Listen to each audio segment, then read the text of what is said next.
Hello everyone, हमारा steno का first chapter हम आज पढ़ेंगे। ठीक है, मैंने आपसे पहले ही कहा था कि आप ऐसी एक स्टेनो की बुक खरीद लीजिए, है ना, जो पिटमैन स्टेनो की शॉर्ट डिक्शनरी होती है। इसमें हम बेसिक्स पढ़ेंगे और मैं आपको इसी बुक से पढ़ाऊंगी, है ना। कोई पर्सनल नोट्स नहीं, कुछ नहीं है, ताकि आपको समझे कि आप क्या पढ़ रहे हैं, है ना, कैसे पढ़ रहे हैं। तो सबसे पहले मैंने आपको बताया कि सबसे ज़्यादा इम्पोर्टेंट इसमें क्या होता है, कॉन्सोनेंट्स होते हैं और दूसरा होता है वोवेल्स। शॉर्ट हैंड में कॉन्सोनेंट्स और वोवल, ये दो ऐसे हैं जो सबसे ज़्यादा इम्पॉर्टेंट है। तो पहले हम कॉन्सोनेंट्स पढ़ेंगे, उसके बाद हम वोवल्स पढ़ेंगे। ठीक है, तो अभी अब मान लीजिए आपके पास ये एक सर्कल है। ठीक है, एक सर्कल है। अब इस सर्कल के आपके 4 डिवाइडेड है। इस सर्कल में आपने 4 डिवाइड कर लिया। ठीक है, अब इस सर्कल को एक सर्कल और लीजिए समझने के लिए, और इसको आपने 8 डिवाइड कर लिया। समझ में आए? हम एक सर्कल और लेंगे यहाँ पे समझने के लिए।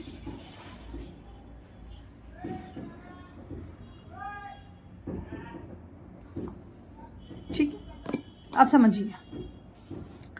जैसे हमारे ABCD में ABCDEF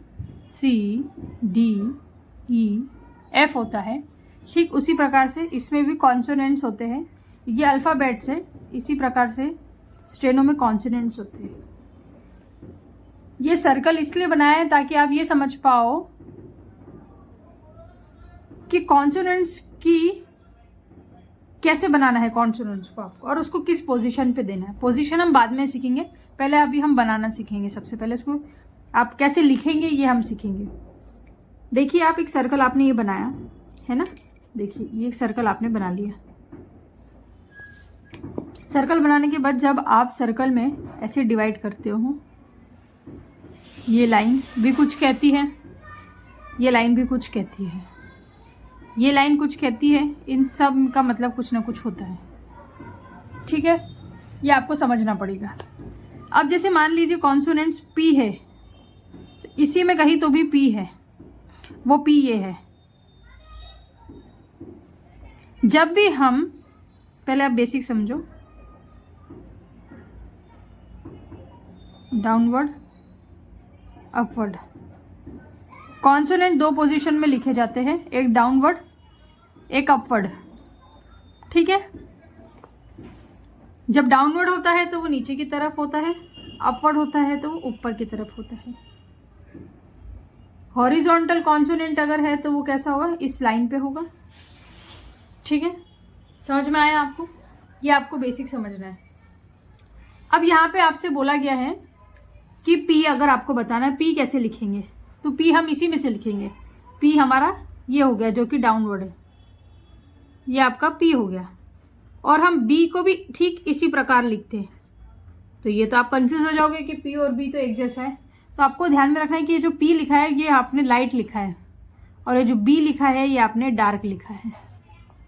दोनों में फ़र्क दिख रहा है आपको? इसीलिए मैंने आपसे कहा था कि ये वाला जो पेंसिल होता है ये बहुत अच्छा होता है, इसमें आपको डिफरेंस समझ में आता है। ठीक है, देखिए अब समझिए आप। यहाँ पे देखो, ये ऊपर दिया हुआ है P, फिर B दिया हुआ है, उसके बाद T और D दिया हुआ है। ये हो गया हमारा T और ये हमारा हो गया D। T और D आपके इस सर्कल में कहाँ है? T और D इस आपके सर्कल में है, ये T और ये नीचे वाला D, लाइट और डार्क।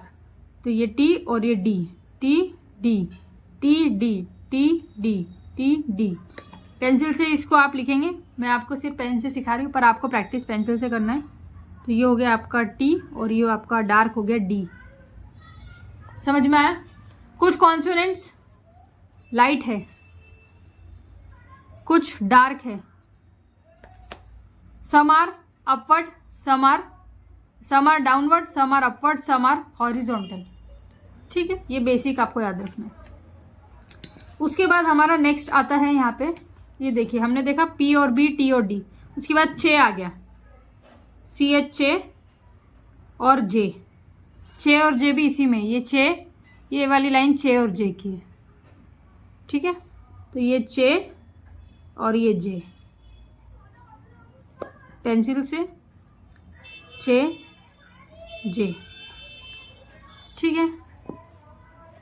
उसके बाद आ जाएगा के और गे। ये क्या है, मैंने आपको बताया कुछ हॉरिजॉन्टल भी है। ये जो लाइन सीधी जाती है ये क्या है, हॉरिजॉन्टल। तो ये हो गया के और ये गे डार्क, मतलब के क्या है हमारा लाइट है और गे जो जी है वो हमारा डार्क है। अब ये तो फिर भी बहुत आसान है।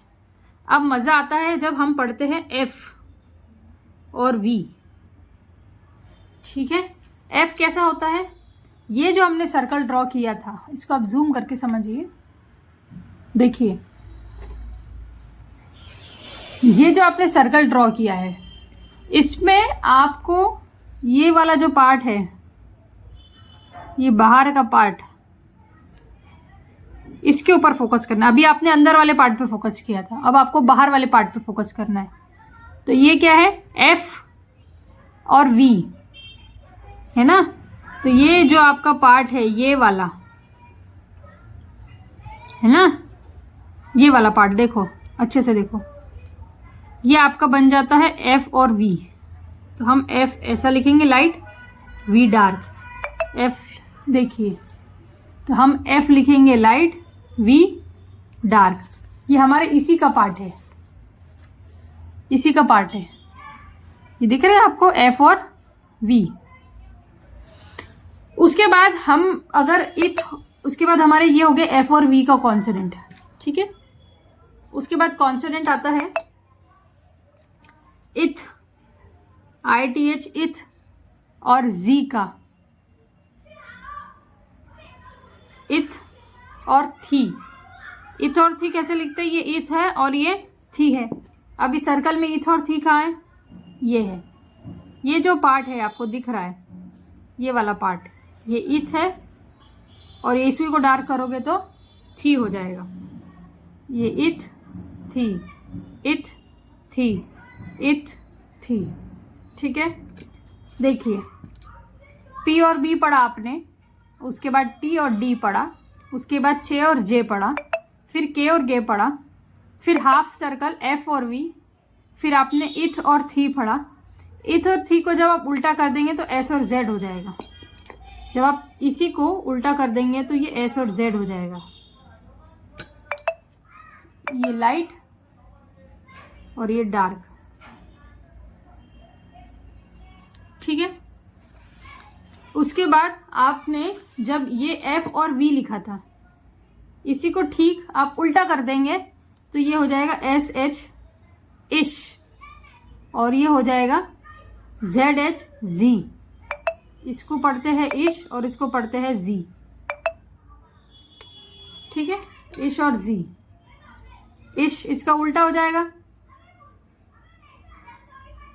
और ये जी, इश जी, इश जी, इश जी, ठीक है। समझ में? हमेशा आपको अभी बिगिनिंग में आपको सिर्फ ये सीखना है कि आपका जो पहला लाइन है इसी में ये सारे कॉन्सोनेंट अभी आपको सीखना है ना। इस लाइन को क्रॉस नहीं करना है, इस लाइन को कट नहीं करना है, जो कुछ है वो ऑन द लाइन आएंगे। देखिए ये वैसे नेक्स्ट चैप्टर का है बट मैं आपको अभी बता देती हूँ, यहाँ बताती हूँ। ये जो लाइन है, मान लीजिए ये लाइन है, इस लाइन में 3 पोजीशन है ना। पी लिखेंगे आप तो 1 2 और 3 पोजीशन है, 1 2 और 3 पोजीशन, ठीक है। ये आपके कॉन्सोनेंट की पोजीशन है और लाइन की पोजीशन क्या होती है, 1 नंबर 2 नंबर और नीचे आया तो 3 नंबर। इसको बोलते हैं ऑन द लाइन, इसको बोलते हैं बिलो द लाइन और इसको बोलते हैं above the line. Above, on और बिलो, ठीक है। अबव, ऑन और बिलो। अब देखिए आपने इस जी, जी, इश, जी पढ़ लिया। अब आप पढ़ेंगे M, that is look like this, M. ये एम भी आपको यही मिल जाएगा इसी सर्कल में, एम। ये जो ऊपर का पार्ट है दिस इज एम, ये जो आपका नीचे का पार्ट है दिस इज एन अपोजिट, ठीक है, ये एन, ये दोनों भी लाइट है, एम भी लाइट है और एन भी लाइट है। उसके बाद आता है एल जी, उसके बाद आता है एन जी। ये एन जी जो है वो इंग का साउंड देता है इसलिए डार्क होता है, ये एन में आई एन जी जुड़ने के कारण डार्क हो जाता है, ठीक है। उसके बाद आता है एल, एल को हम कैसे देखते हैं, ऐसे, एल ऐसे लिखते हैं, ये आपको इसी सर्कल में मिलेगा एल। ये जो आपका ये वाला पोर्शन है ऊपर का, देख रहे हैं आप, ये एल हो गया, वो आपका यहाँ एल हो जाएगा, ठीक है। ये वाला पोर्शन जो नीचे उतर के आ गया ये आपका आर हो जाएगा। तो हम यहाँ लिखेंगे डाउनवर्ड आर। आर दो प्रकार के हैं, एक अपवर्ड आर और एक downward R. This is R, ठीक है, समझ में आया।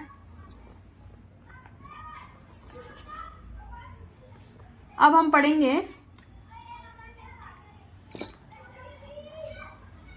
Upward are. ऊपर की तरफ आर जो होता है वो अपवर्ड आर होता है, ये होता है अपवर्ड आर। ये आपको आर इसी, ये आपको सर्कल अच्छे से याद करना है। ये देखिए जो ऊपर जा रहा है, ये जो ऊपर जा रहा है ये क्या हो गया, अपवर्ड आर, ये आर हो गया, ठीक है। और एक डाउनवर्ड आर कौन सा है, ये नीचे आने वाला, ये दिस इज, ये जो नीचे आ रहा है ये आप डाउनवर्ड आर। उसके बाद अपना आता है वे और ये, ठीक है। आप ध्यान रखिए जब आप W लिखते हैं, W मीन्स वे, Y मीन्स ये, और H मीन्स है।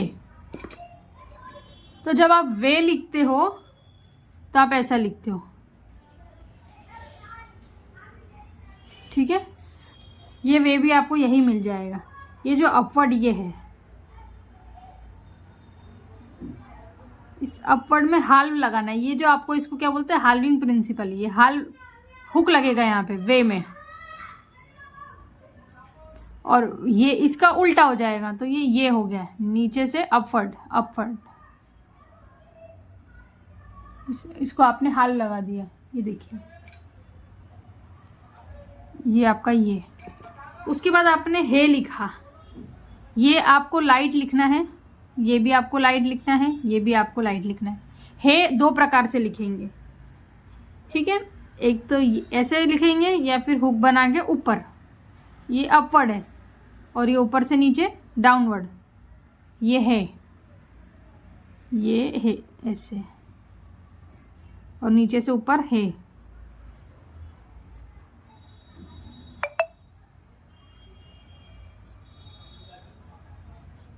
ठीक है, समझा आपको, ऐसे आपको लिखना है। अब आप एक बार गो थ्रू करेंगे इसको। हमने पढ़ा P, हमने पढ़ा B, T D, J, light और डार्क, लाइट और डार्क, लाइट और डार्क। उसके बाद आता है K और गे, K लाइट, गे डार्क। उसके बाद आता है F और V, F light, V dark. इथ और थी, लाइट डार्क। इश और Z, लाइट डार्क। इश और Z, लाइट डार्क।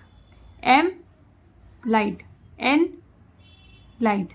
इंग, ING जुड़ गया N के साथ, G जुड़ गया, ठीक है। अब आप बोलोगे G कैसे जुड़ा, तो लॉजिक लगाओ, ये जो N था वो इसके साथ लाइट था और ये इसमें G मिल गया, ये क्या है G, यहाँ पे डार्क है, इसलिए ये कैसा हो गया डार्क। लाइट और डार्क हमेशा क्या काय में दिखाया जाएगा, डार्क में दिखाया जाएगा। पहले लाइट आया और बाद में डार्क आया तो डार्क दिखाया जाएगा,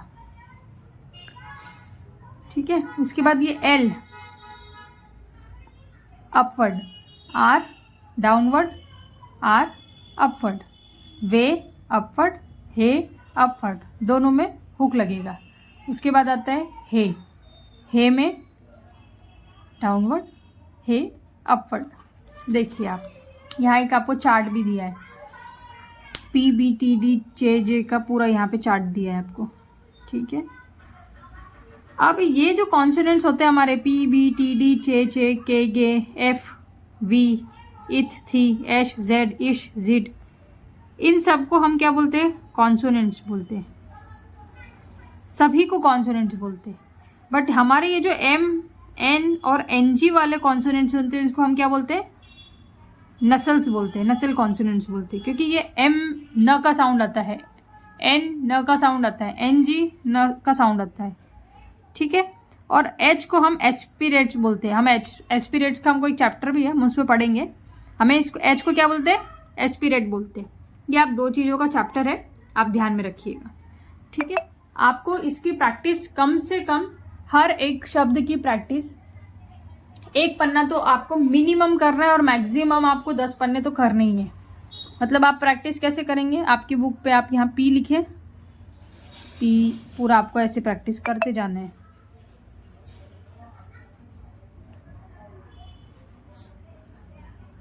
ऐसे आपको लिखते जाना है, ठीक है। उसके बाद आपको पूरा लिखना है। P लिखना है 1 पन्ना, फिर आपको नेक्स्ट पन्ने पे यहाँ पे लिखना है B कैसा रहेगा आपका? डार्क रहेगा, ठीक है। आई होप आपको बेसिक कॉन्सोनेंट समझ में आया होगा। नहीं समझाए तो वीडियो को दोबारा देखो, बहुत इजी तरीके से बताया गया। इस सर्कल को आप याद रखिए, सर्कल याद है तो पूरा कॉन्सोनेंट्स आपको याद रहेगा, ठीक है। इसमें आपको ये चीज़ ध्यान में रखनी है कि कौन सा लाइट है और कौन सा डार्क है, तो जब आप आगे जाके ट्रांसक्रिप्शन लोगे तो आपको याद करने में आसानी होगी, ठीक है। उसके बाद ये एक्सरसाइज 1 है, ये आपको करना है। आप नेक्स्ट पेज पे जब आपकी पूरी प्रैक्टिस हो जाए तब आप एक्सरसाइज 2 की प्रैक्टिस करेंगे। एक्सरसाइज 2 में आप क्या प्रैक्टिस करेंगे, है ना? एक्सरसाइज 2 में आप प्रैक्टिस करेंगे कि यहाँ जो कुछ लिखा हुआ है PBTD JJ, है ना, जब आप इसको पूरा याद कर लेंगे तब आप बिना देखे कोशिश करिएगा कि क्या है। अच्छा ये अपवर्ड है, ओके, ये R है, आपको ध्यान रखना है। फिर आप ये पढ़ोगे तो आपको याद आएगा अरे एक डाउनवर्ड R भी था, तो आप इसमें ढूंढो डाउनवर्ड R कहाँ कहाँ है, अरे ये डाउनवर्ड R है ना। फिर आप देखोगे कि ये बाजू में क्या है, ये डार्क है और लाइट है, और ये भी लाइट है, ये M था, ये N था और ये NG था, इंग का साउंड आ गया था, ओके। फिर आपको याद आएगा अरे ये तो वे था, ये था, ये एस्पिरेट है, नसल साउंड्स, ये तीनों है, ठीक है। ऐसे आपको खुद का सेल्फ टेस्ट लेना है। अगर आप इस टेस्ट में पास होते हो तभी आपको एक्सरसाइज 3 जाना चाहिए। अगर आप इसमें कमज़ोर है तो एक्सरसाइज 3 पे नहीं जाना चाहिए, क्योंकि आगे पूरा डिफ़िकल्ट है, आप देख सकते हैं। तो आपको इसको इजी बनाने के लिए यहाँ का बेस स्ट्रॉन्ग करना पड़ेगा। सारा स्टेनो में अगर एक्सरसाइज नंबर 40 तक अगर आपका अच्छा है तो आपका बेस बहुत अच्छा है, तो आपको 40 तक धीरे धीरे चलना है ना। तो आई विश, मैं कोशिश करूँगी कि बहुत कम टाइम में आपको पढ़ाने की कोशिश करूँगी। और आपको कोई चीज़ अगर समझती है तो आप कमेंट कीजिए, नहीं समझती तो भी आप कमेंट कीजिए, और सब्सक्राइब कीजिए चैनल को, लाइक कीजिए, शेयर कीजिए।